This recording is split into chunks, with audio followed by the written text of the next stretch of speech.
Pessoal, a fronteira entre a verdade e a mentira, ela não existe mais.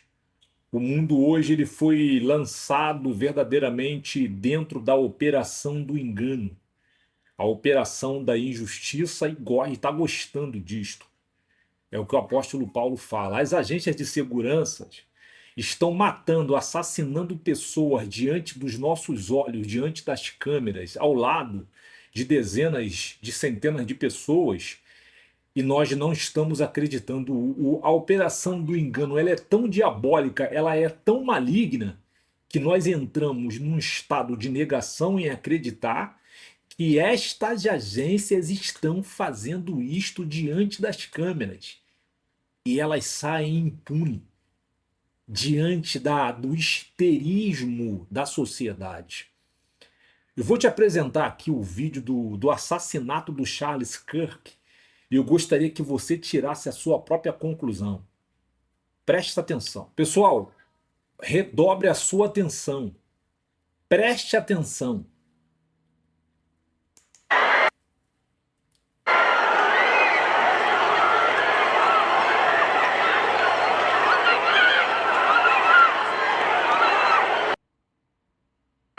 Você percebeu alguma coisa? Esse camarada aqui, ele se lança em cima da mesa. O Charles Kirk já está aqui no chão, já caído, sangrando.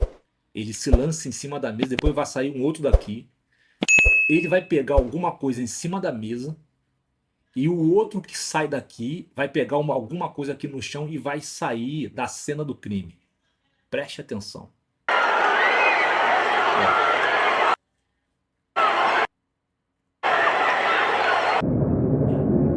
Esse aqui. Ele tá aqui.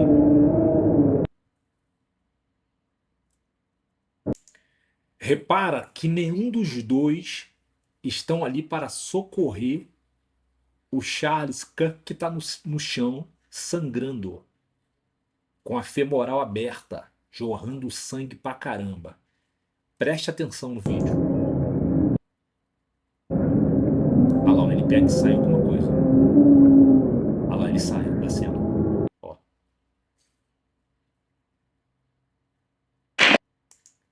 Isso aqui é importante. Esse cara aqui e esse aqui, ó. Quando ouvir o estampido, este aqui vai olhar para este aqui e todo mundo correndo, apavorado, e eles estão tranquilos. Mas aí você vai dizer, não, mas eles são preparados para isto. Sim, são preparados para isto, nós sabemos disto. Mas também são preparados para socorrer, já que estavam ali fazendo a segurança do Charles. Preste atenção. Olha lá, ele olha para ele, ó. Ele se lança em cima da mesa, ele pega alguma coisa aqui no chão, olha lá, ó, e sai, ó, olha lá, ó.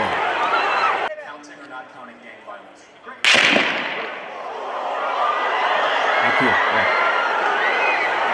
Ele pega alguma coisa aqui no chão, olha lá, ó. E esse aqui também pega alguma coisa em cima da mesa e sai da cena do crime. O que é isso? Vamos lá em 2 Tessalonicenses, capítulo 2, versículo 10. 2 Tessalonicenses, capítulo 2. Tá aqui, ó, o versículo 10, ó. E com todo o engano da injustiça para os que perecem, tá aqui, ó. Pois rejeitaram amar a verdade para serem salvos. Tá aqui. É por isso que Deus lhes envia a atuação do erro. Tá aqui, ó, do erro. Para que creiam na mentira. Para que sejam julgados todos que não creram na verdade, mas tiveram prazer na injustiça. Chega aí. Essa palavra do apóstolo Paulo não é para os ímpios. Aquele segurança ali que claramente você vê que eles estão envolvidos nesse assassinato. É para a igreja. Que desprezaram a verdade, porque hoje você não pode mais pregar a verdade dentro da igreja. Você não pode mais usar a palavra para confrontar, para constranger e para colocar o soberbo, o ímpio, o pecador à prova e fazer nascer nele uma consciência de que se ele não mudar, ele vai para o inferno. Não, você não pode mais. É proibido esse tipo de pregação. E aí você vê o mundo no caos que está. Uma outra coisa. Segundo a mídia americana, o tamanho do projétil que o garoto lá do teto envia ao pescoço do Charles Kirk é deste tamanho. Você que mora no Rio de Janeiro, está no Sudeste ou está no Norte do Brasil, você conhece muito bem o que é uma bala de fuzil, o que uma bala de fuzil pode fazer no corpo de uma pessoa em especial, se ela pega numa femoral ou se pega num braço daquela distância, 200 metros, ou se pega numa perna, ela arranca fora. E quando a bala de fuzil entra, ela cria um buraquinho, mas atrás o buraco é deste tamanho. A pergunta que tem que ser feita é a seguinte: a bala de fuzil, que segundo a mídia era deste tamanho, ela não tem um orifício de saída. É estranho, porque é uma bala de fuzil, de matar búfalo. A bala não saiu. E uma outra coisa, o que o vice-presidente dos Estados Unidos estava fazendo lá no IML americano? Ele estava lá. E outra, o médico acabou de dar uma entrevista e disse que não pôde fazer uma autópsia no corpo. Por quê? Porque o médico legista não pôde fazer uma autópsia no corpo. Então você vê claramente que aquilo ali, aquele garoto que está preso, aquilo ali é um cenário que montaram para ele. Porque ele é de esquerda, ele odeia aquele que defende a verdade, aquele que defende a justiça, aquele que não vai entrar nessa conversa fiada de segregar as pessoas, de dividir pessoas. Todo mundo quando o povo ele é dividido, ele é segregado, ele vai ser dominado por poderosos. E é justamente o que está acontecendo no mundo hoje. Nós fomos divididos não só por posição política.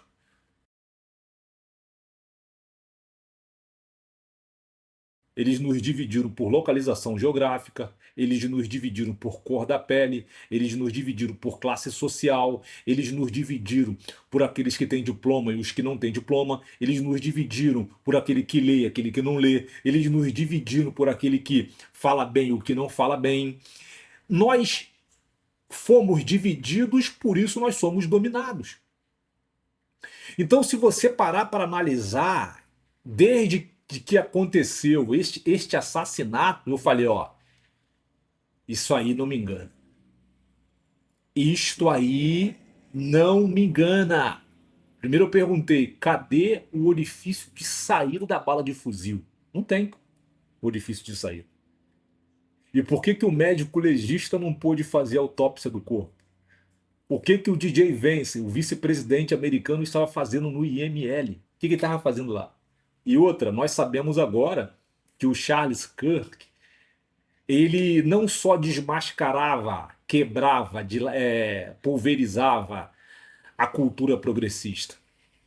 Ele também vinha denunciando o comportamento anticrime, criminoso, perdão, o comportamento criminoso do FBI, o comportamento criminoso da CIA. Tu sabe muito bem o que a CIA faz no mundo. Hoje você tem o Irã mergulhado em toda aquela confusão lá. É um, é um, é um covil de terroristas que vem assombrando o mundo, mas aquilo lá a CIA ajudou a derrubar o governo democrático que lá existia na década de 70 ali 80. E a CIA vem derrubando governos do mundo inteiro. Todos nós sabemos, inclusive, eles contribuíram e muito para a quebra da República no Brasil, para implantar este sistema demoníaco e caótico que nós temos hoje, que levou o país à derrocada que hoje nós nos encontramos. E quando a CIA trabalhou para isto, o Brasil ele era invejado, a economia do Brasil era invejada. O exército do Brasil As Forças Armadas do Brasil era invejada. Nós tínhamos intelectuais das mais primeiras horas. A nossa cultura em si, o nosso soft power era extremamente poderoso e forte, invejado pelo mundo inteiro. Tanto é que você tinha pretos milionários naquela época. Dom Pedro II tomava café no seu jardim com famílias pretas ricas. Machado de Assis é um dos grandões intelectuais desta época, porque a cultura era muito forte. Os bíceps e tríceps neuroniais do brasileiro, por volta de 1890, 1900, era de primeira ordem. E aí o Brasil é sequestrado pelo progressismo em 1902 e olha o inferno que nós vivemos hoje. Mas os governos americanos, não o povo americano, mas os governos e essas agências de segurança, elas são culpadas disto. Então, o Charles Kirk, ele vinha denunciando estas agências, vinha denunciando o comportamento dos bilionários americanos, vinha também denunciando, mostrando os crimes do Mossad e do M16. Então você vê aí que esta operação do engano de 2 Tessalonicenses capítulo 2, do 10 ao 13, se eu não me engano, eu não li o 13, mas você pode depois examinar, nós estamos vivendo isto agora. Por quê? Porque a igreja se recusa a pregar a verdade, a igreja se recusa a entregar a palavra de Deus para salvar o homem. Veja bem, quando Jesus confrontava os escribas, os fariseus, os saduceus, os herodianos, não era para matar eles, era para salvá-los do grande engano, da tormenta que eles teriam que passar as suas vidas inteiras. Então, quando você constrange um homem, quando você confronta um homem, quando você coloca um homem à prova, não é porque você o odeia, não é porque você quer o mal do homem, mas sim você deseja libertá-lo das amarras malignas que amarraram o intelecto dele, que são mais poderosos que ele, porque a Bíblia diz que você se torna escravo daquele por quem você é vencido. Por que a igreja hoje não prega mais a verdade, queridão? Por que a igreja hoje abriu mão da verdadeira palavra do Senhor e está entregando um evangelho dos homens, um evangelho canalha, um evangelho vagabundo, um evangelho devasso, um evangelho prostituto, um evangelho da trapaça? Por quê, irmão? Então nós temos aí, hoje eles estão matando pessoas diante das câmeras. Eles estão matando pessoas diante de dezenas, de centenas de pessoas na cara dura e montam todo um cenário fictício, uma coisa que não é real, e entrega para o público, e o público verdadeiramente aceita, que foi um jovem que estava em cima de um prédio a 200 metros, inclusive teve o senhor que desviou a atenção do FBI, que desviou a atenção da segurança para que o jovem fugisse. E eu tenho quase que certeza que este jovem também está envolvido, recebeu uma grana e que o verdadeiro atirador estava ali. O verdadeiro atirador estava ali, próximo dele. E que a esta hora está solto e se bobear, já até mataram. Se bobear, já até mataram. Tá aí um outro assassinato, como o do Kennedy, do pastor Martin Luther King Jr. e muitos outros que nós nunca saberemos, somente naquele dia. Querido, examine todas as coisas e não deixe que ninguém te engane. Não esqueça de se inscrever no canal. Nos veremos no próximo vídeo. Um abraço e até lá. Tchau, que Deus te abençoe.